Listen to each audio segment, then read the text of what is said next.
They told us the Zeraxi didn't take prisoners. That was fine. We stopped offering surrender. The thing about falling from orbit in a dropship that's just been torn in half is you don't have time to be afraid. You're too busy trying to figure out which part of the firestorm you are, which part is metal, and whether the blood in your helmet is yours. Spoiler: most of it was. We were dropping hot into Arcturus V, fifth planet in the system, strategic node, Zeraxi stronghold. It was supposed to be routine. Well, as routine as a combat insertion into a living alien hellnest can be. We'd done the drills. Breach, clear, purge, fast in, fast out. Except we never made it past the upper atmosphere. The sky was supposed to be clear. Our gunships had orbital superiority. But someone missed a hidden Zeraxi rail battery buried beneath the crust. When it fired, our dropship turned into shrapnel and panic. One moment I was listening to Ortega cracking dumb jokes about Martian whiskey.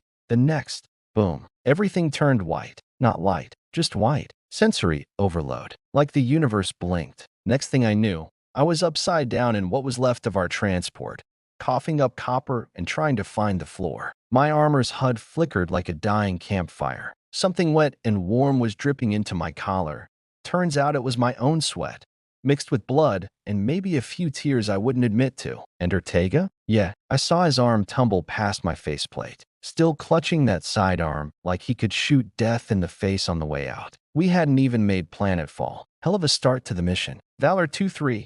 Respond. 2-3. What's your status? The comms were screaming in my ear, full of garbled voices and static. Someone was yelling about fire on deck 3. Someone else was sobbing, praying. Another just screamed until they cut out. I didn't respond. Couldn't. Didn't even know if my mic still worked. I'm Lieutenant Ashrenik, 3rd Infantry, Unified Terran Forces. Born in the gutters of Neo-Chicago. Made it through 3 gangs, 2 foster homes, and one hell of a recruitment pitch. I signed up for the stars because Earth never felt like home. Space? War? That made sense. And right now, I was plummeting through the upper stratosphere in a flaming metal coffin with a rifle that might as well have been made of recycled car parts and spit. I wasn't even at the fight yet, but I was already bleeding. The drop pod's emergency burn caught just enough thrust to keep me from becoming ash on impact.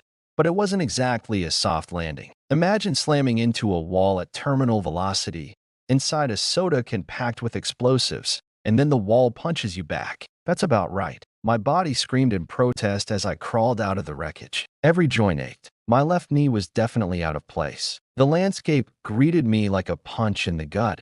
Red skies, charred earth, smoke pillars rising like funeral pyres into the heavens. Arcturus V. Welcome to the goddamn meat grinder. The battlefield was chaos. The sky glowed crimson with orbital debris. Plasma bolts sipped through the haze, bright blue streaks carving the land like divine retribution. The ground was littered with wreckage, broken drones, and bones. Some human, some not. My boots crunched on glassed sand as I limped forward, rifle raised, eyes scanning. Every shadow felt like it had teeth. Every distant sound, a whisper, a footstep, a scream could have meant death. I was alone, and the only thing keeping me upright was the thought that maybe, just maybe, someone else had survived. Then I saw the first Zeraxi scout. It stood 8 feet tall, armored exoskeleton that shimmered like wet obsidian. For blade arms, its face looked like someone had split open a deep-sea predator and given it lungs. It made this rattling hiss that cut through me like a bad memory. I didn't hesitate. Reflex took over. I squeezed the trigger. Half a mag of depleted uranium rounds lit it up. It shrieked and lunged, faster than I expected. I ducked under one blade, took another to the shoulder, and drove my combat knife into the base of its second skull. Yeah, they've got 2 brains. Learned that the messy way back on Polaris Station. This time, I aimed better. As it collapsed, twitching and oozing acidic sludge, I whispered under my breath, "Humanity sends its regards." 30 hours later, I was still moving. Barely. I hadn't slept. My limbs felt like iron rods wrapped in fire. My power reserves were in the red. My ammo was laughable. And yet, I kept going. Speed is a hell of a fuel source. Then I found them. Bravo Company. Or what was left of them. 5 soldiers. From 80. 5 battered, bloodied, half-insane survivors clinging to the rocks like ghosts. Sergeant Voss was among them. His face half melted from plasma burn. But his eyes? Those things still burned like twin suns. When he saw me, he didn't ask how I made it. He just handed me a detonator and said, voice like gravel in a blender. Spires still standing. We fixed that. The plan was stupid, desperate, classic Terran. We were going to infiltrate the Hive Spire, the center of Zeraxi operations on the planet, and blow it sky high. No backup, no evac, no plan B. Just 6 battered humans with enough explosives to level a moon. The tunnels leading into the hive pulsed like living arteries. The air stank of ammonia and rot. Strange symbols, carved in flesh, lined the walls. The Zeraxi weren't just warriors. They were zealots, fanatics. They didn't build. They birthed their structures, and we were inside one. They came for us in waves, screaming, slashing, snapping. Alien claws and teeth and plasma whips. It was a blur of blood and fire and rage. We fought like cornered wolves, desperate, ruthless. We didn't have the luxury of fear anymore. Voss died first, impaled through the chest 2 meters from the core. Didn't even scream, just stared down the bastard who killed him and pressed his last grenade into its mouth. Mendez followed, stepped on a plasma mine. There was nothing left but vapor and a cracked helmet. Halim, gone, just gone. One moment there. Next, swallowed by some shadow that wasn't a shadow. I made it, somehow, alone. My hand shook as I reached the core. A swirling mass of tendrils and biomass and flickering lights that felt alive. It breathed. I swear to God, it breathed. It knew I was there. I could feel it watching me. Not with eyes, but with something deeper, something ancient. It wasn't just an engine. It was a brain. I raised the detonator, looked death in the face, and smiled, because they still didn't get it. The Zeraxi, the other species, the galaxy, they thought humans were fragile, weak, undisciplined, emotional. And you know what? We are. But when you back us into a corner, when you slaughter our brothers, when you burn our cities and laugh at our pain, we don't break. We burn, and we take you with us. I clicked my mic. My voice was hoarse, quiet, but I knew someone was listening. Maybe the Zeraxi, maybe someone in orbit, maybe no one at all. Didn't matter. I said to the Zeraxi high mind, I want you to remember this. We're not gods. We're not angels. We're humans, and we don't die quietly. Then I dropped the detonator. The funny thing about dying in war is sometimes the universe forgets to bury you. Waking up was the last thing I expected. I mean, I'd seen the detonator drop. I'd felt the heat surge up my arm as the core lit up like a star about to scream. I remember smiling, actually smiling, as I imagined the hive spire disintegrating behind me. 84 of us went in. I was the last man standing, and I was ready to go out like a legend. So, you can imagine my confusion when I woke up not on fire, not in a crater, and very much still breathing. Barely. It was dark, thick, oppressive dark, the kind that doesn't just block light, it eats it. The air smelled like copper and antiseptic, laced with something chemical and wrong, like burned hair and wet plastic. I couldn't move, couldn't speak, just blinked at the black ceiling overhead as shapes flickered at the edge of my vision, too quick to see, but too loud to ignore. Something was whispering nearby, voices, clicking, hissing, chittering in a rhythm that didn't belong in any human throat. They weren't words, they were commands. I wasn't in a Terran facility. I knew that instantly. The machines were alive, or something close to it. I couldn't feel my legs, not at first. Panic crept in, slow and sticky. Was I paralyzed? Broken? Half a corpse? Maybe I had died. And this was hell, a cold, crawling limbo full of whispers and shadows. Then something clicked near my neck, and pain slammed into me like a thunderbolt. Every nerve in my spine lit up. My back arched so hard I felt my ribcage pop. Tubes detached from my chest with wet slurps. My lungs convulsed as fluid gushed out of my throat. I coughed, gagged, and rolled onto my side, dragging myself free from some kind of containment cradle made of bone and metal. I was naked, wet, freezing, and alive. I collapsed on the floor of what looked like a morgue built by nightmares. Biomechanical growths coated the walls, pulsing veins, humming sacs, twitching cables. The room was alive, breathing in slow, rhythmic pulses that made my skin crawl. And then I saw it. A mirror. No, a reflective panel of some kind. In my face, or what was left of it. I looked like hell. My skin was pale, marked with thin scars that glowed faintly under the strange lighting. But it wasn't the scars that stopped me. It was the eye, my right eye. It pulsed, softly, with a pale violet glow. I didn't know what it was at the time. I just knew it wasn't mine. And neither were the 2 neural ports jutting from the side of my neck, or the faint trace of circuitry dancing beneath my skin like silver tattoos. The Zeraxi hadn't just kept me alive. They'd changed me. My heart thundered in my chest. Rage flared hot in my gut. I tried to scream, but my voice came out shredded and dry. My legs wobbled under me as I stumbled to my feet. Every part of me felt off, too smooth, too quiet, like I'd been tuned to a different frequency. My HUD was gone. No readings, no comms, no mission timer, just silence and heartbeat. That's when I realized I wasn't a prisoner. I was an experiment. The door, or maybe it was a wall, peeled open like muscle splitting under pressure. A shadow drifted inside. Not a warrior. Not one of the blade-limbed Zeraxi soldiers I'd fought a dozen times over. No, this one was different. Taller, thinner. Its limbs were draped in strands of organic silk,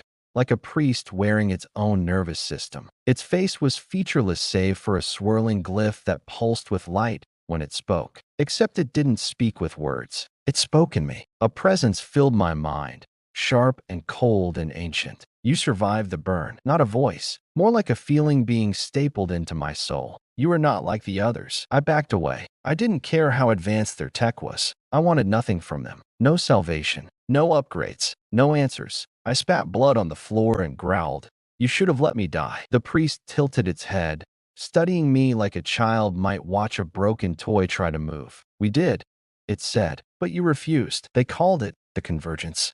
Or at least, that's what it translated to in my brain. I learned, against my will, that the Zeraxi didn't just kill enemies. They absorbed them, studied them, used them. They had never encountered anything quite like us. Our biology was adaptable, violent, stubborn. Our minds, stitched together with trauma and fire. They didn't understand us. So they kept me, rebuilt me, piece by piece. They wanted to learn what made humans fight like devils, even when the war was lost. They should have asked. I would have told them, because we don't know how to stop. I spent days, weeks, maybe, being dragged from one chamber to another, waking, blacking out, waking again. They kept testing me. Stress responses, neural feedback, dream injections. They plugged me into Zeraxi combat simulations, dropped me into memory constructs of Earth cities, tried to crack what they called the rage impulse.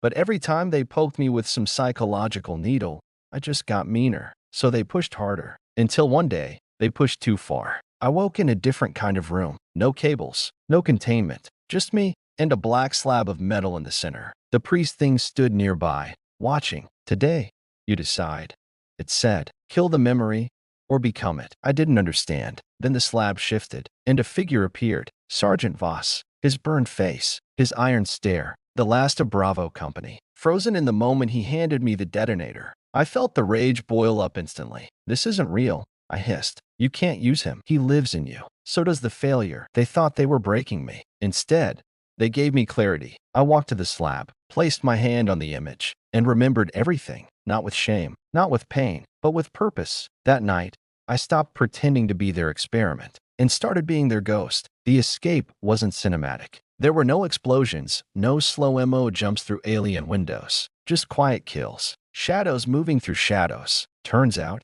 the upgrades they gave me, they forgot to program loyalty. Idiots. I used their own tunnels, their own networks, burned out the neural lockouts, learned their language, hijacked a ship meant for high command. I bled and limped and screamed every inch of the way, but I got out. When I hit orbit, I sent one message. Short, simple. Human asset recovered. One survivor. Preparing re-entry. Target. High World Prime. I didn't sign it. Didn't need to. They thought I was dead. Turns out, I was just getting started. You ever come home after hell, only to find the house already burning? I was in free fall again. Not metaphorically.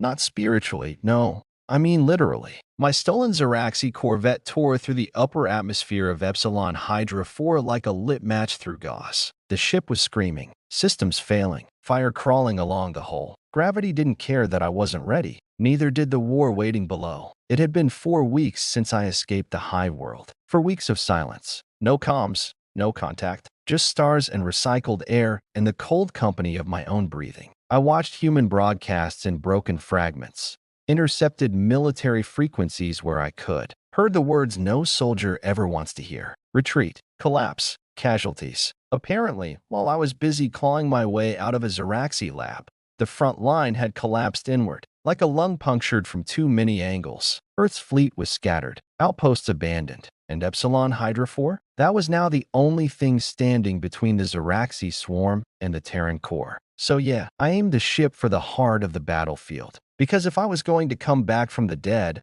I damn sure wasn't going to do it quietly. The Corvette didn't land so much as crash dramatically into the tarmac of Firebase Indigo. I stumbled out, half-smoked and coughing, armor charred and slick with ash. I didn't even get a full step out of the airlock before 6 soldiers had rifles pointed at my skull. "Hold your position," one of them barked. I would have raised my hands if one of them wasn't currently fused to a neural jack in my spine. Instead, I collapsed. Because after 4 weeks of nothing but adrenaline and spite, my body finally decided it could rest. I woke up in a medical bay that smelled like bleach and regret. White lights, hum of machines, the kind of antiseptic silence that lets you know the building was designed to clean blood off the floors. The medic scanning me looked like he'd seen a ghost. "You're Ash Rennick," he said flatly. "The Ash Rennick. Arcturus V.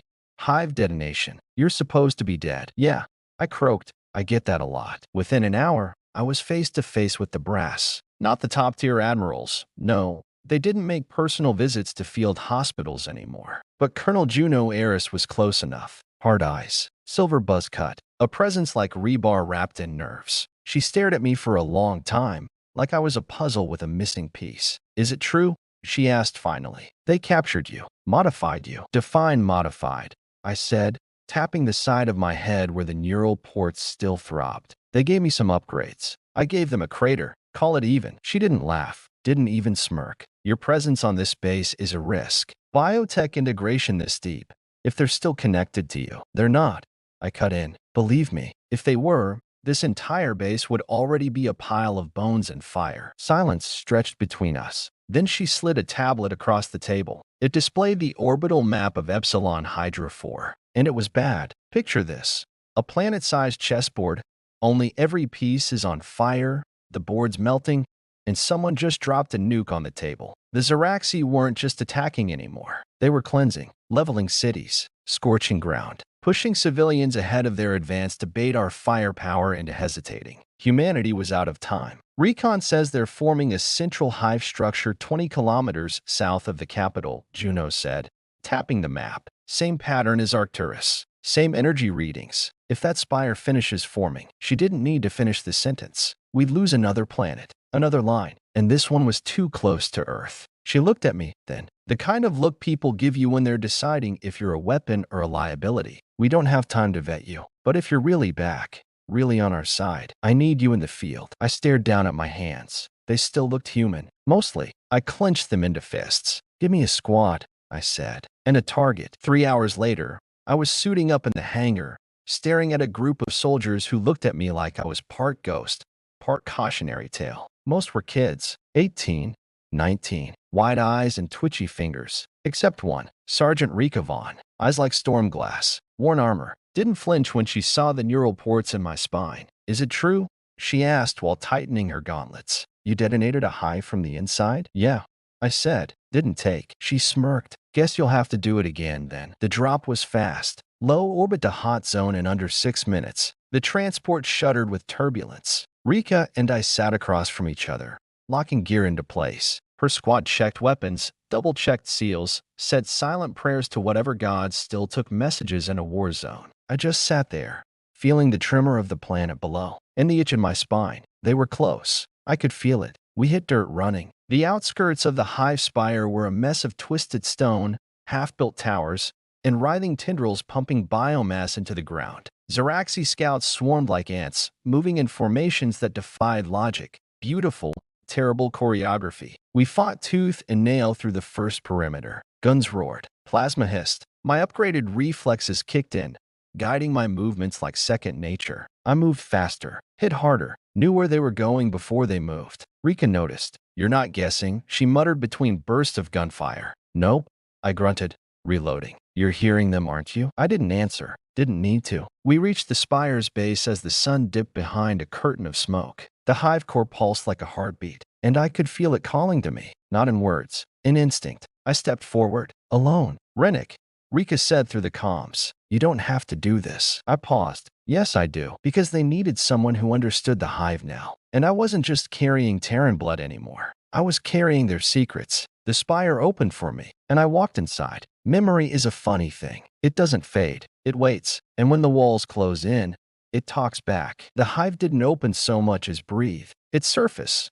if you can call a wall of chitin and bone a surface, split like old skin peeling under pressure. The tendrils around the spire shivered and recoiled, just enough to let me pass. Not because it wanted me in, because it recognized me. That was the first red flag. The second was how quiet it got the moment I stepped inside. Outside, the air was filled with gunfire, screaming metal, shouted commands. War. In here, nothing. Just the slow, pulsing throb of a living tower and the drip drip drip of something too thick to be water. My boots sank into the floor, soft, fleshy, wet, like walking on the tongue of some great beast. Rika's voice crackled through the comms, half static, half worry. Rennick, do you copy? What's your status? I wanted to answer. I tried, but the moment I stepped into the hive, the moment I crossed that membrane of alien thought and architecture, the comms died, not from interference, from refusal. I took another step, then another. The walls shifted around me, closing in,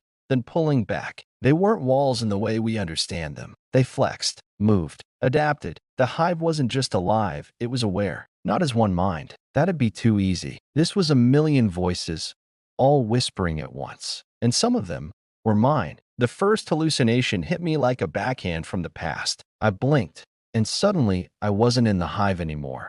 I was in a field on Earth. Spring day, blue sky. I was 17, shirtless, scarred, laughing like I hadn't seen war yet. My kid sister, Lacey, was chasing a drone kite overhead. She looked 10. She was 10. I stood there, dumbfounded, trying to speak. And then she turned around. Her eyes were wrong. Too large, too black. The smile cracked too wide. And she said, in a voice made of Zeraxi chitter and static, "You left us in the fire, Ash." I fired. My rifle roared. The vision shattered. And I was alone in the hive again, shaking, the taste of rust on my tongue. The hive wasn't just a building. It was a machine for breaking minds. It knew what to show you, what to whisper. It knew the edges of your pain.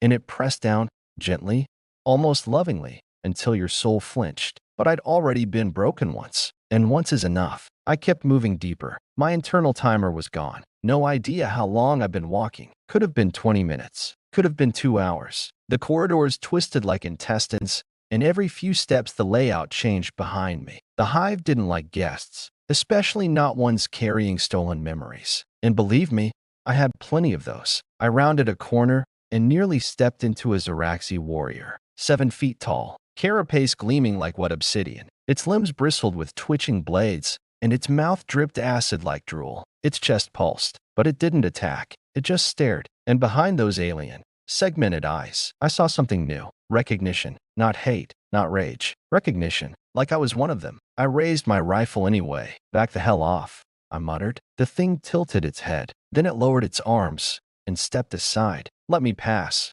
No fight. No resistance. That scared me more than anything. I passed 3 more like it. Sentinels, standing guard, watching, and every single one of them let me through. Because to them, I wasn't an intruder. I was a bridge. The next chamber was massive, vaulted like a cathedral. The ceiling pulsed with bioluminescent veins, casting a pale glow over what looked like a lake made of quicksilver. Tendrils danced across its surface, creating ripples that shimmered with memory. I felt pulled toward it, not physically, not magnetically, emotionally, the way a grieving man walks into the sea. The moment my boots touched the edge of that pool, it spoke, not in words, in memory. I saw Sergeant Voss, his face whole, grinning as he slapped my shoulder during our first mission briefing. I saw Mendez holding up that stupid harmonica, the one he swore would get him laid. I saw Halim, always quiet, always watching, dead man, laughing in a world I didn't belong to anymore. And then I saw something I wasn't ready for. Myself, not as I remembered, but as the Zeraxi saw me. A monster, a hybrid,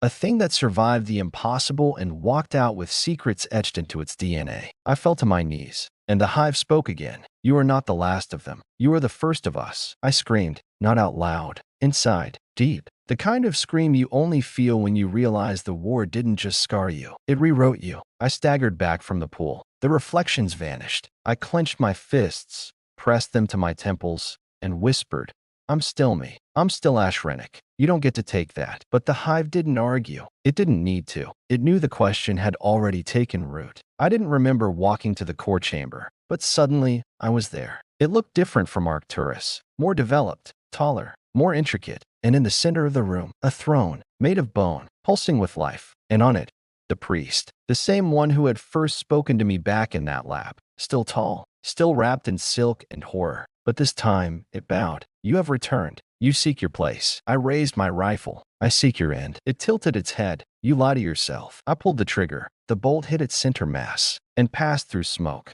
An illusion. The real priest stepped out from behind the throne, untouched. You are a weapon. Even now, you seek orders. Let us give you clarity. That was the moment something snapped. Not in anger, in resolve. I was done dancing in their dreams. I slammed the butt of my rifle into the throne's base, cracking bone and breaking the illusion of symmetry. The hive screamed, not in sound, in atmosphere. The walls pulsed. The air thickened, but I stood firm. I activated the beacon implanted in my chest, the one the Terran engineers had jammed in during my quick post-crash med run. It pulsed blue, then red. Target locked. Outside, I knew Rika was watching, and she'd know what red meant. Fire. The charges detonated 5 minutes later. I was already sprinting up the tunnel, blood pounding in my ears, limbs shaking. The entire hive shook around me. I felt the rage of the swarm howling in the walls. They'd let me in, but they didn't know how fast I'd burn the place down. When I broke through to the surface, the night was lit with hellfire.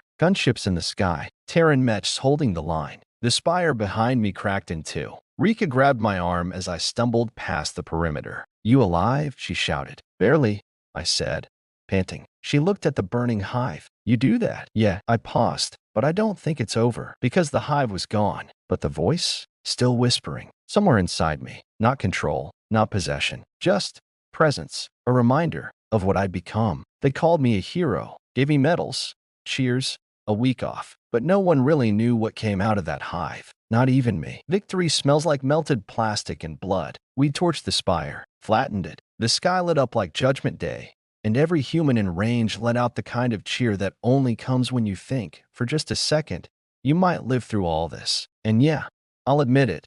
Part of me hoped it was over. But hope's a dumb thing to bring to a war. They pulled me out of the blast zone wrapped in mylar and bruises. I didn't even fight it. Couldn't. My body was done. Every nerve shot through with fatigue and adrenaline hangover. Rika stayed beside me the whole time. Didn't talk much. Just watched me like I might turn inside out at any second. Smart woman. I woke up 2 days later, flat on a medical gurney with a cold 4 in my arm and the same old headache between my temples. Except this one talked back. The whispers had changed. They weren't alien commands anymore. Not exactly. Just thoughts that didn't start with me, like echoes bouncing off a mind that wasn't mine but had decided to move in any way. And they were curious, hungry, like some part of the hive had stuck to me, not physically, but deeper, below the skin, below thought. Every time I blinked, I saw patterns, architecture, energy flows, like my eyes could still see the hive world code behind everything. You don't walk into the monster and walk out untouched, not unless you're dead, and I wasn't. Yet, the debrief came fast. Too fast. I wasn't even off fluids when they called me in. Same cold room, same silver light, same Colonel Juno heiress. She slid a folder across the table like this was still an old war, and paperwork meant something. You blew the hive before it matured, she said, crisp and direct. You did what 5 entire fire teams failed to do in 12 hours. I should be giving you a medal. I didn't say anything, because I was getting a medal. They just hadn't decided which one yet. She leaned in, elbows on the table, voice lowering. But that doesn't mean we're done. I exhaled through my nose. I figured. She tapped the folder. We've intercepted chatter. Hive remnants are mobilizing, not just on Epsilon Hydra. Across the sector, they're moving with purpose, like someone's guiding them. I already knew where this was going. My stomach turned. She studied me. Is it you? I laughed. Dry, broken, almost bitter. Colonel, I said, if I was guiding them, this conversation would have ended 3 minutes ago, and this base would be a crater. She didn't flinch, just stared harder. And if they're using you without you knowing? That landed. Because honestly, I didn't know. They ran every skin on me you can imagine. Neurological, molecular, psych evals. Most of the data came back inconclusive. The ports in my spine weren't transmitting, but they weren't dormant either. Like sleeping dogs waiting for the right kind of thunder. Every doctor had a different theory. Every AI came back with flagged anomalies. No one had answers, except me, and even I didn't like them. A week later, the medals came. 2 of them, polished, weighty things handed out on a balcony surrounded by applauding officers and wide-eyed recruits. A string quartet played something noble. Flags waved. Drones recorded the whole thing for Terran Morale Networks. I stood there in full dress, trying to remember how to smile. All I could think about was Voss, Mendez, Halim, and that I didn't feel like a man being honored. I felt like a man being watched. Afterward, Rika found me in the mess. She slid into the seat across from mine without asking, pushed a steaming cup of synth coffee toward me. You looked like you wanted to throw up there. I stared at the cup. I wanted to throw them off the balcony. She snorted. You're still not sleeping, are you? No, I didn't mention the dreams. Didn't talk about the images, the tendrils, the hive heart beating behind my eyelids. The way I sometimes woke up whispering words in a language that didn't exist. She looked around, leaned in. I read the reports, she said quietly. I know what the scans didn't show. You didn't just walk out of that hive. You absorbed something. I didn't argue. What does it want? She asked. I met her eyes. I think. It wants to understand, and then it wants to decide. That night, I stood on the base's perimeter wall and stared at the stars. They used to feel endless, full of mystery and hope. Now they felt like doors, and behind each one, something was waiting. I thought maybe I'd get some downtime. Let the scars fade. Let my brain stop swimming in shadows. But war doesn't do pauses. Not anymore. The alert hit at 0400. Every light on base turned red. Sirens blared. My comms lit up with half-shouted orders and real-time telemetry. They were here, not Zeraxi ships. Something worse. A fragment fleet. Half organic, half mechanical. Silent signatures. No warnings. Just showed up over a colony called Proxima Ridge. Terran civilians. 300,000 souls. Gone in under 17 minutes. No warning. No survivors. Just black glass and radiation echoes. And on the wreckage, Zeraxi runes, but not written. Grown. I sat with the data feeds, watching the footage. It felt wrong. Too precise. Too sudden. The Zeraxi were brutal. Yeah, but they weren't subtle. This was surgical. Rika paced behind me. They're evolving, she said. No. I replied quietly. They're adapting. The next mission came with no fanfare. Just a data pad, a location, and a warning. Hecata Station, edge of human space. Last known research post before the signal blacked out. I asked Juno why we were even bothering. If they were dead, they were dead. She shook her head. They were working on neural interface countermeasures. AI-enhanced psychic blockers. I blinked. You mean for me? She didn't answer. Didn't have to. We dropped into Hecate on a cold, gray morning. The sky was thick with ash. No signs of life. Just silence. And blood. Lots of blood. I walked through the corridors with Rika and two others. Finn, a heavy weapons guy with zero sense of humor, and Jules, a techie who carried more gear than sense. We found the first bodies near the uplink tower. What was left of them? Not ripped apart. Not melted. Absorbed. Like the hive had tried to grow through them and failed halfway. Rika whispered, "What the hell is this?" I didn't answer, because part of me already knew. This wasn't just another attack. It was a message. In the central lab, we found the final log. A dead scientist, her hand still clutching a pen, cheek resting on the desk like she'd just decided to nap forever. The log was half corrupted, but one line played clean. They're not invading anymore. They're recruiting. I stared at the screen, at the data, at the corpses, and the voice inside me whispered something that wasn't in English. But I understood it anyway. Soon, that night, I sat alone in the dropship hangar, watching the fireflies of distant battle flicker in the void above. And for the first time since the war began, I wasn't sure who we were fighting anymore. Because if the hive was learning, growing, and if I was the first bridge, how many more had they built? You can win a war against bodies, but what do you do when the enemy becomes an idea? You ever feel the silent stretch? Not the peaceful kind. Not the rain on the roof and coffee in hand kind. I'm talking about the thick, suffocating kind. The kind that slithers into your ears and sits in your lungs. The kind that doesn't mean nothing's happening. It means something's already gone wrong, and you just haven't caught up yet. That's what it felt like flying back from Hecata Station. For seats, for soldiers, none of us talking. And not just because of what we saw, because of what we felt. That pull, that low hum in the bones, that whisper in the back of your skull, curling up like smoke behind your eyes. I sat across from Rika. She wouldn't look at me, not in anger, in fear, not fear of the enemy, fear of me. When we got back to Epsilon Command, the base didn't feel like home anymore. Too clean, too quiet, too many eyes following me like I was a loaded gun pointed at their family dinner. And maybe I was. Juno had me quarantined the second I stepped off the ramp. Didn't say a word, just waved the guards forward like I was a contaminated relic from another war. They scanned me again. Same results. Physically fine. Brainwave activity. Off the charts. Neural feedback loops.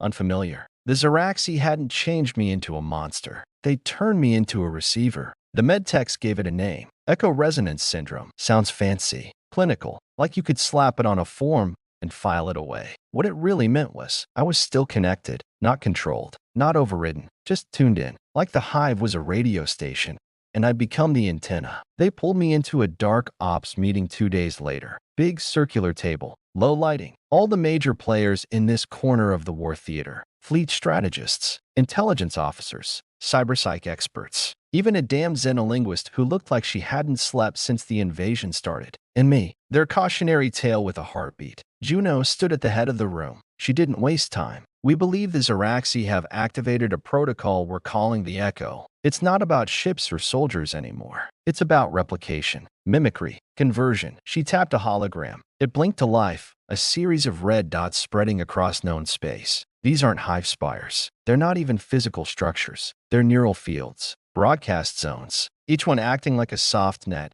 catching minds. Someone cleared their throat across the table. Are we talking mind control? No, Juno said. Then she looked at me. We're talking infection. I didn't flinch, but I wanted to, because in that moment, I understood. The hive didn't need to conquer Earth. It just needed to convince it, one whisper at a time. They wanted to test something. They called it the filter. A prototype neural shield, military grade, untested, fresh off a black budget lab. Supposed to block the echo, reroute the feedback, keep the signal out. Or, I said, as they strapped it onto my skull, it turns me into pudding. The lead tech looked at me. No promises. The moment they powered it on, I screamed. Not from pain, from silence. It was like ripping out a piece of my soul with pliers. The whispers stopped. The hum vanished. The constant tension, the static that had been curling around my brain for weeks, went dead cold. And you'd think that would feel good, right? It didn't. It felt empty, like someone had turned off gravity inside my skull.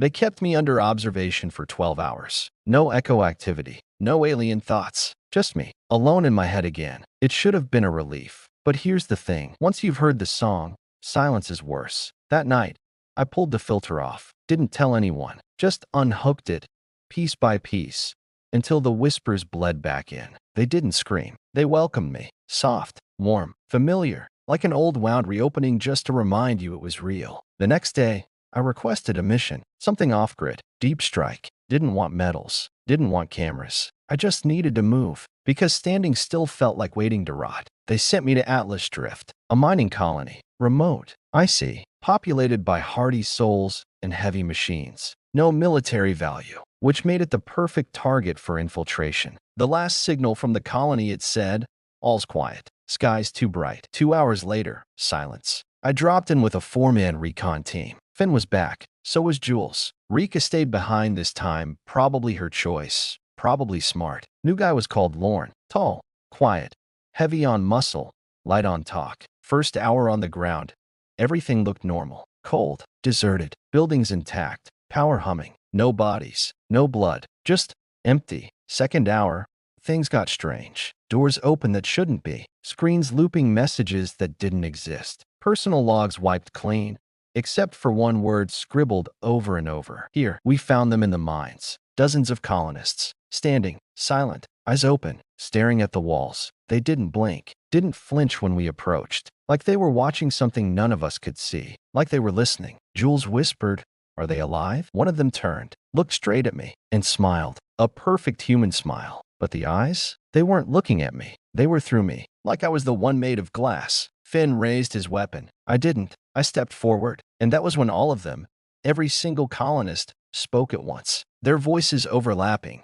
weaving together. And they said, "You are not the bridge. You are the echo." Then they screamed, not in pain, in song. That's the only way I can describe it. It wasn't words. It was frequency. My head cracked open. I hit the floor, screaming, bleeding from my ears. Finn pulled me out. Jules threw up. Lorne kept firing into the ceiling like it would help. The colonists didn't follow. They just stood there, watching. As the echo spread, we called it in. Command told us to quarantine the site and evac. I knew what that meant. In 2 hours, they'd turn the whole valley to slag from orbit. And just like that, 300 colonists were done. No trials, no rescue. Because the war wasn't about people anymore. It was about voices. On the ride back, Finn asked me if I'd heard what they said. I lied, said no, but I remembered it perfectly. Not just the words, the feel of them, like they were part of me now, growing, shifting, deciding. That night, I looked in the mirror, really looked. Same scars, same eyes, but something was off, not wrong, just waiting, like a question I hadn't asked yet, or an answer I didn't want. I switched on the calm, sent a message to Juno. Simple, blunt. Echo is spreading. It's not infection, it's evolution. I stared at the blinking cursor for a moment, then added, and I think I'm part of it. When you fight something long enough, you start becoming it, even if you're winning. Maybe especially then. Command grounded me, said it was for my safety, said I needed rest, decompression, observation. They dressed it up in protocol and paperwork, but I knew the truth. They were scared of me, scared of what I'd seen, what I'd heard, what I might do next. And honestly, so was I. They put me in a room 3 levels beneath Epsilon Command. No windows, no time, just recycled air and 4 padded walls painted a shade of beige design to keep you docile. The kind of place where you could scream for hours and no one would bother to check if it was from pain or boredom. I asked for access to reports. Denied. I asked to contact Rika. Denied. I asked for coffee. They sent a psychologist instead. He was polite, young, wore glasses like he thought they made him more trustworthy. Captain Rennick, he said, settling into the chair across from me. I'd like to talk about the Atlas incident. I stared at him. What part? The mind-meld choir of infected colonists? The part where I bled from my ears? Or the bit where we ran for our lives while they sang in unison? He didn't even blink, just clicked his pen. I want to know how it made you feel. I laughed, the kind of laugh that sounds more like a warning than a joke.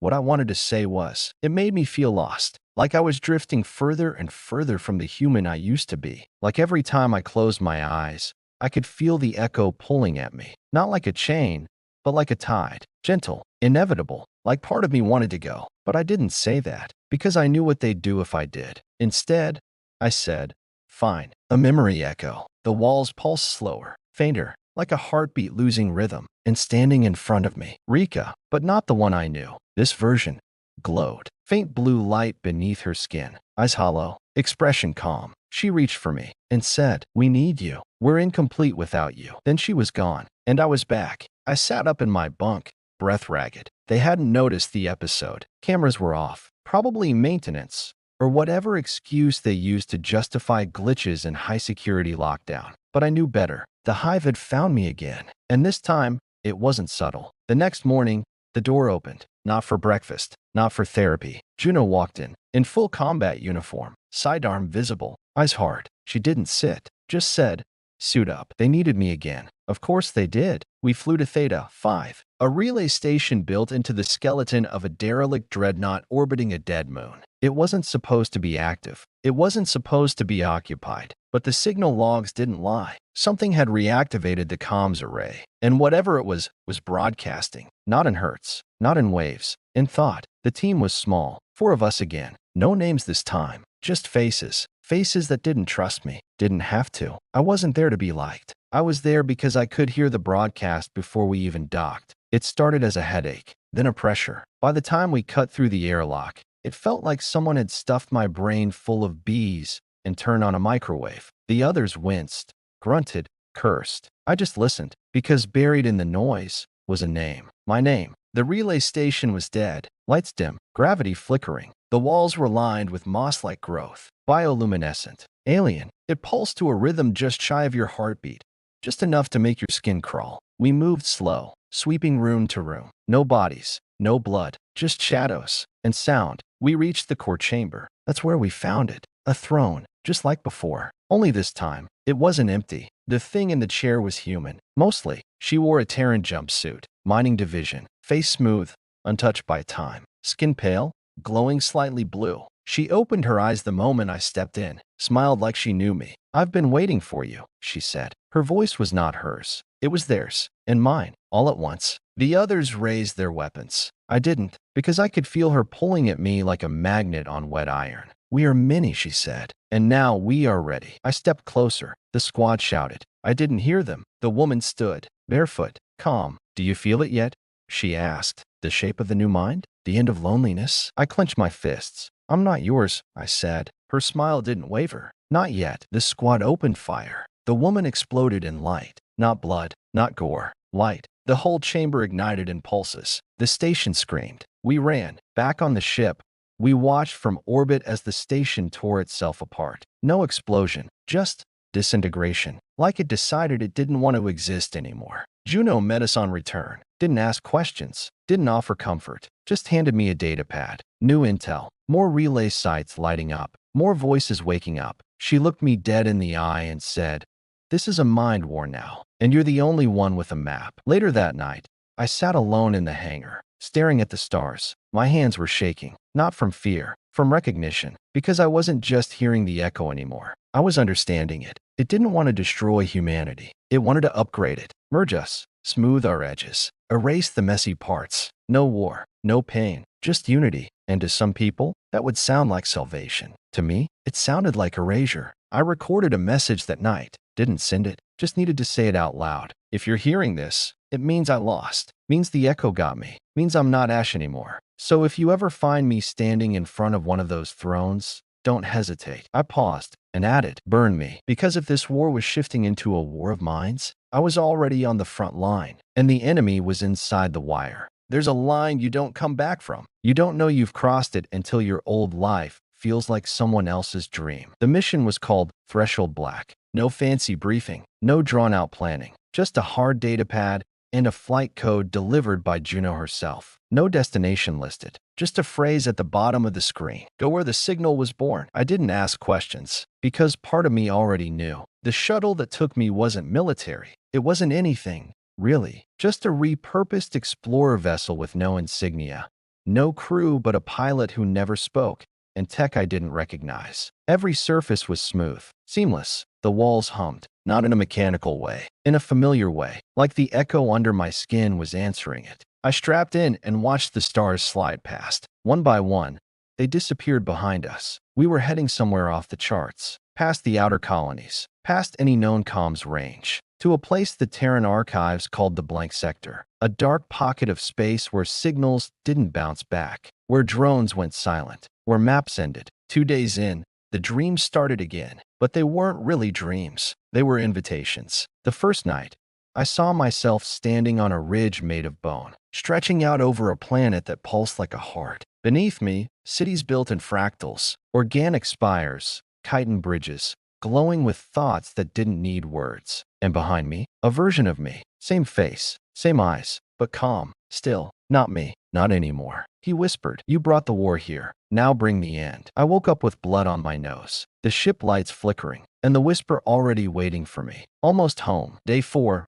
The stars vanished completely. Not behind clouds. They were gone, blacked out, like the universe itself had turned away. And ahead of us, nothing. Except it. The planet didn't have a name, just a feeling. Cold, heavy, like falling into yourself. The ship touched down on a surface that wasn't rock. It pulsed, shifted, accepted us. No defenses, no welcome party, just the quiet certainty that I was expected. I stepped out alone. The pilot didn't follow, didn't even look at me. The air was breathable, sort of thick, like it had been waiting for lungs to fill. The sky was wrong, too close, too bright, and too dark at once. The landscape looked grown, not built. Spines arched from the ground like ribs. Spire trees swayed in a wind I couldn't feel. Everywhere I looked, things moved, not violently, curiously. The path led itself, didn't need signs. I just knew. Every step felt like retracing footsteps I hadn't made yet, like the world was remembering me. And then I saw it, the core. It wasn't a building. It wasn't even a structure. It was a being, a tower of nerves and memory stretching into the clouds, pulsing, waiting. I stepped inside, and everything changed. There was no ceiling, no floor, just space folding in on itself. Time slowing to a crawl,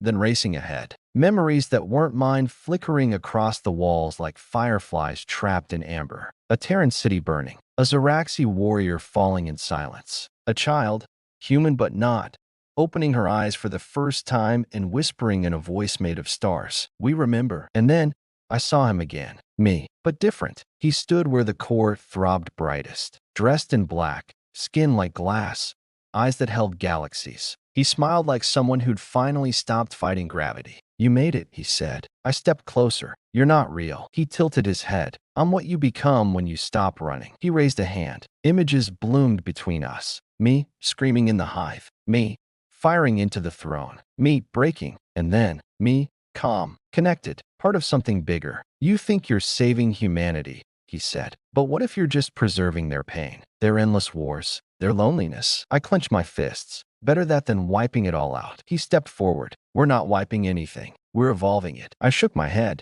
No. You're removing what makes us human. He smiled again, but it faltered, because somewhere in that infinite calm, he still remembered the fight. I was you once, he said. Softer now. Until I realized humanity doesn't need to win the war. It needs to end it. I looked up at the core, at the mind that watched without judgment. Then why bring me here? His eyes flickered. Because you're the last voice that still says no. The room darkened. The walls collapsed into light. And suddenly, I was everywhere. I felt Earth. I felt Mars. I felt the colonies, the dying stars, the silent battlegrounds. I felt every voice. Terrified, angry, defiant, broken, shouting into the void, hoping someone would answer. And I felt the echo, reaching out, offering peace, simplicity, a way to never feel alone again. But in that chorus, something cracked. A gap, small, sharp, clear, a voice that didn't blend in. Mine. I pulled back, fell out of the core like a man gasping for breath after drowning, hit the ground hard, fists raw, knees shaking, and he was still there, my reflection, watching, waiting. You don't have to fight anymore, he said. I looked at him, really looked, and finally understood. This wasn't a version of me. This was a copy, an echo built from everything I'd survived. But it wasn't me, because it didn't remember why I fought, only how to stop. I stood, dug into my pack, pulled out the final piece of Terran tech they'd sent with me. A neural disruptor, short range, one use, designed to short out everything in a 10-meter radius, including brain patterns. It wouldn't kill the core, but it would scramble it, reset it, give humanity time to breathe, time to choose. He saw it, his face twisted, not in rage, in sadness. You'll destroy everything we built. I nodded, and that's what makes me human. I hit the trigger, light, pain, silence. When I woke up, I was on the shuttle, orbiting the planet, alone, no core, no echo, just me. And for the first time in a long time, it was quiet. Back on Epsilon, Juno met me at the dock. No words, just a nod. She handed me a data pad. New intel. The broadcasts had stopped. Every relay silent. Every infected colony still frozen. But no new signals. The war hadn't ended, but it had paused. She looked at me. What did it cost you? I smiled. Small, tired. Just the part of me that thought peace could be easy. That night, I stood outside the barracks, watching the stars. Still too many wars left to fight. Still too many ghosts in my chest. But one thing had changed. I knew the line now, and I knew I'd never cross it. Because I remembered. I remembered pain. I remembered choice. And above all, I remembered what it meant to be human.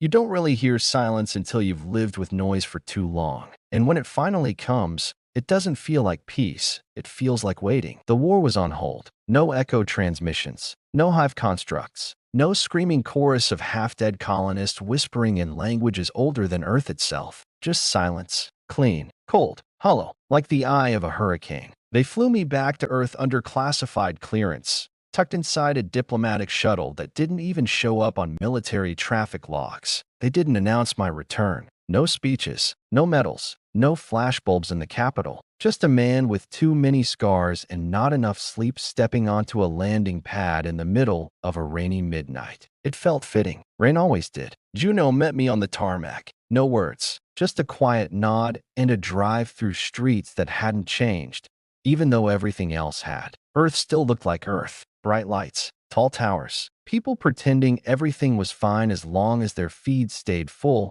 and their windows stayed intact. But underneath, you could feel it, the edge, like everyone was waiting for something to break. They took me to a debriefing center just outside Geneva. Technically a rest and recovery facility. Really just a glass box on a hill with guards in plain clothes and cameras that never blinked. They gave me soft sheets, strong coffee, and a view of the mountains. But I didn't sleep, didn't rest, didn't recover. Because the silence wasn't empty. It was watching. Rika visited on day 3. First time I'd seen her since Hecate Station. She didn't knock, just walked in, dropped a bottle of real whiskey on the counter, and collapsed into the chair across from mine like she hadn't slept since I left. We didn't hug, didn't need to. Some people, the bond gets stronger in the silence. So, she said, cracking the seal and pouring 2 glasses, "Are we winning?" I raised mine. "We're not dead." She smirked. "Lowest bar ever." We sat like that for a while, drinking, watching the sky, not talking about the core, not talking about what I saw there, not talking about him.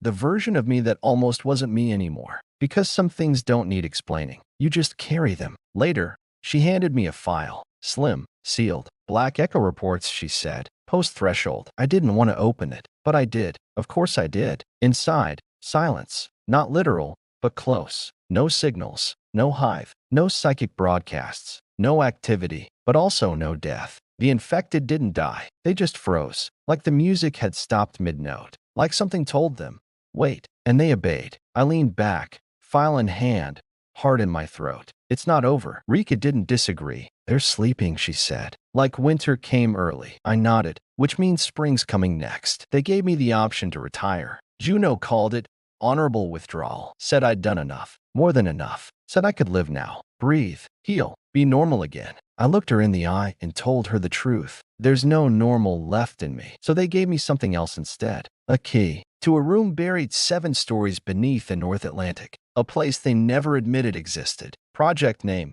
Inkwell. I thought I'd seen everything this war had to offer. I was wrong. Inkwell was quiet, but not like the surface. This was intentional silence. Soundproofed walls, dim lighting, no wireless signals. Everything hardwired, everything secure. And in the center of it all, a child. She looked 10, maybe 11, freckles, short dark hair, pale eyes that saw too much. Her name was Ilya, and she wasn't infected. She was born from the echo. That stopped me cold. I stared through the glass, hands trembling, breath caught. She's human, I said. Juno stood beside me, quiet, still. She's something else now. Born on Atlas Drift during the first wave of contact. Mother infected, father dead, but the baby? Untouched, unchanged. Except she started speaking full sentences at 6 months and drawing fractal architecture before she turned 2. Ilya sat alone in the center of the room, surrounded by pages, sketched in ink, charcoal, blood, patterns that hurt to look at, maps that couldn't be of anywhere real. Except I'd been there. She's dreaming the hive, I whispered. Juno nodded. And when she dreams, others hear it. I stepped into the room. No hazmat suit, no armor, just me. The girl looked up, didn't speak, didn't smile, just studied me like a puzzle she hadn't solved yet. Then she said, perfectly calm, "You're the broken piece." That hit harder than I expected, because she wasn't wrong. I sat across from her on the cold floor. She didn't blink, didn't shift, just kept drawing. Endless spirals, cities without doors, stars with too many arms. And over it all, a whisper, not hers, mine, echoed back. "You know it's not over," I said. She nodded. "They're waiting for you to decide." Me, you were the first to hear. You get to choose what comes next. That's when I realized this wasn't a war about destruction anymore. It was about direction, about which voice spoke loudest when the hive woke up again. And mine still mattered. I walked out of Inkwell that night with a fire in my chest. The silence wasn't peace. It was a vote of no confidence. The hive was waiting for me to speak again. So I picked up the mic. Back at Epsilon Command, I sent a transmission. Short, direct, encrypted through 3 black channels and bounced through 6 dead satellites. Destination, unknown. But I knew it would get there. All I said was, "I'm still here." That night, the whispers returned. Soft, curious, not hostile. A question, not a command. And in the dark, I smiled. Because I wasn't running anymore. And whatever came next, I'd face it, as myself. Sometimes the loudest battles happen in the quietest places. And the hardest wars are fought not with guns, but with a single voice daring to be heard. I remember the first time I realized the war was changing. Not the explosions, not the blood or the fire, but the quiet, the silence after the storm. It wasn't relief. It was something else, like holding your breath underwater, waiting to see if the surface would crack open. The transmission came late, after midnight. A crackle, a shimmer in the static, a voice, not loud, not commanding, but there. It said one word, simple, clear, Ash. My heart nearly stopped. I sat frozen, the comm panel glowing faint blue in the dark. That name wasn't just mine anymore. It was a signal, a call, a beginning. Juno was already awake when I found her. No surprise. She was always waiting. She didn't ask if I heard it. She just said, "Get ready." We prepped in silence. The war room was colder than I remembered. Holomaps flickered.